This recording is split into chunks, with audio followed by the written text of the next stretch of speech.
Hi ladies and gents, Pond here with another video for Rise of Empires, Ice and Fire. Thank you so much for your previous likes, comments and subscriptions to the channel. If you haven't subscribed already, why not click on that button and ring the bell so you can get notifications of whenever I'm dropping content on the channel.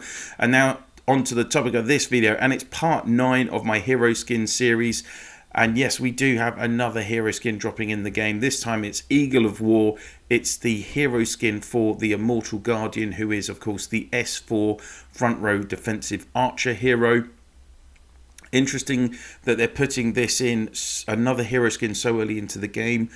Eagle of War is going to be available from X1, which is the same season that Bleeding Steed skin is available. It'll be the 5th skin, or 4th or 5th skin available in the game, because you're already going to be having the Beast Queen, Rosen and Immortal skins available to you, and that's so far with the current release schedule. So let's have a look at what attributes you're going to benefit from having this skin. So initially when you unlock it, you're going to get 3% army might, 2% tactical might, 0.5% on your troop damage, 3% on army defense and 2% on tactical resistance. And then once you've leveled up all your inheriting levels, you're then going to max it out at a plus 9% for army might, plus 6% for tactical might, plus 8% for army HP. Of course, front row hero HP is absolutely key. 9% for army defense, 6% for tactical resistance and 1.5% for troop damage. Quite considerable attributes for X1 when you're just unlocking lofty tech and all those other kind of art of war, raid, etc. techs. So this will still be a significant amount of buff to someone that's got this skin. If we look, actually, the Wind of Banner is the other skin that is available at X1, which is Bleeding Steeds. It has exactly the same amount of attributes. You could end up doing mixed legions with Bleeding Steed and Immortal Guardian and one other at that stage, because you're going to be getting a lot of extra HP from the Eagle of War and Rosen Rose Trial skins. So we'll have to wait and see what happens in terms of the combos at that stage of the game, but that's just what I'm thinking. Obviously with this skin, if you are, you know, an advanced player from probably SX4, SX6 onwards, you're probably not going to be interested in this skin because it's not going to be part of like the top 4 or 5 meta combos that we'd be using in the game.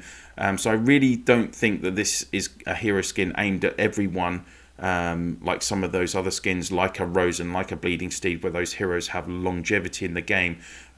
Immortal Guardian is useful for maybe 3 or 4 seasons. A lot of people put him in like Defensive Legion, Archer Legions, for instance. I know maybe like Immortal Guardian, Defender, Reaper, for instance. But after like 3 or 4 seasons, then you didn't really see him in many combos in the game. So we'll have to see how that plays out, and we'll have a look at combos in a bit as well. Let's have a look at his inheriting skill and what that's going to be doing for you. So it's called Soul of Eagle. It's an upgrade on his Immortal Warrior skill, and Immortal Warrior is a prep skill, effective range of 2. It's for the first 3 turns. All friendly units damage taken is minus 20%, so it's damage mitigation. 50% chance to recover units when taking damage, and that's a 45% recovery rate, and this was every time they were taking damage you had this 50% chance to get a small recovery. Soul of the Eagle is upgrading the healing element of the skill, so the damage mitigation stays the same at minus 20%, and it's for the first 3 rounds.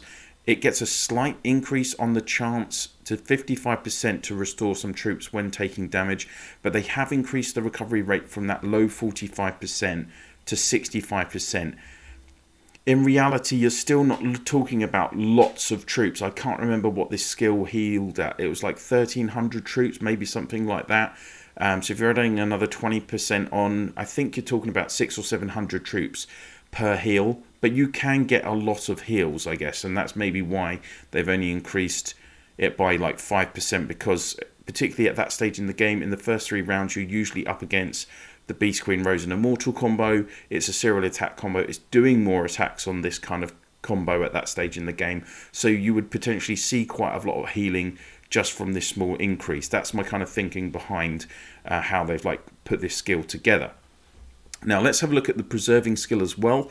So on the preserving skill, it's called Heal, prep skill, effective range of 2.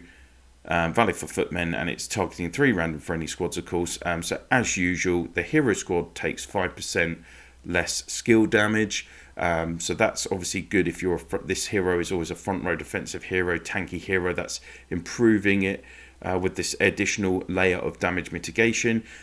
Don't forget he already does damage mitigation on turns 1 to 3. And then the Hero's Legion restores 2% more troop power. So this is a troop recovery buff for the Legion. So that's something to consider when you're looking at combos. So generally on the combo sheets, you're looking at these kind of combos for an Immortal Guardian, which would then obviously have this Eagle of War skin.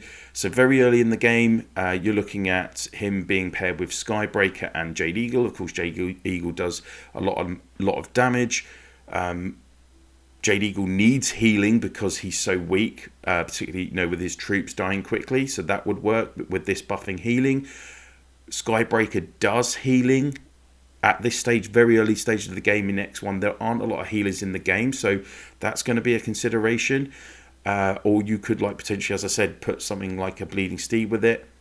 Then you can see as you go through the game, you would have this with Warden, Jade Eagle, and Spectral Reaper if you wanted a really attacking combo. Of course, I did see that a lot of the time at earlier stages in the game. And then for those of us at a more advanced stage of the game, you could look at this Eagle of War going in front of a Poison Master and a Tara, or maybe, and Tara does heal as well on her 8th skill, but it's only, it's not very regular. And then you could have him as the defensive element of this Warden Reaper combo as well. So those are kind of some of the ideas. Generally, you've never seen an Immortal Guardian in a mixed Legion. He's never really been designed for that, and it's always been like archers only. So bit of a curveball getting Eagle of War. We're going to have to see what happens in terms of the take up of him in the earlier stages of the game. Like I say, I really wouldn't advise more advanced players really considering this.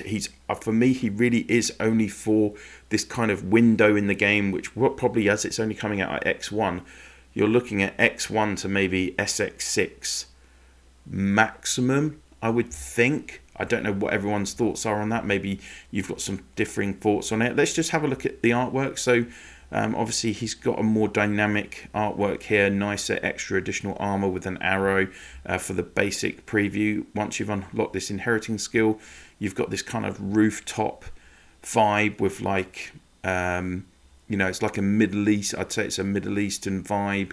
Kind of looks like Istanbul perhaps. Yeah, that's what I'd go with. I'm sure someone's going to correct me, but and then obviously for the top level preservation skill animation, you've got all this kind of darting about as an assassin on the rooftop. So like for me, basically I think they've gone with like an Assassin's Creed theme for this hero skin. That's what I'm thinking. So there we go, guys. That is the Eagle of War hero skin, yet another hero skin into the game. Of course, I'd be interested to hear your comments, particularly from the players that are in these earlier stages of the game. Do you think he's going to be a helpful hero skin and addition into the game for you guys in those earlier stages? More advanced players, what do you think as well? Not worth getting for those of us in the later stages of the game? I would suspect so. If you have liked this video, please do click on that like, and if you could please share this video and my channel in your online chat, province chat, through line, WhatsApp, Viber, Discord, whatever you use to communicate with your fellow players in the game. That would be very much appreciated. That's it for now. Thank you so much for watching, and I'll see you soon.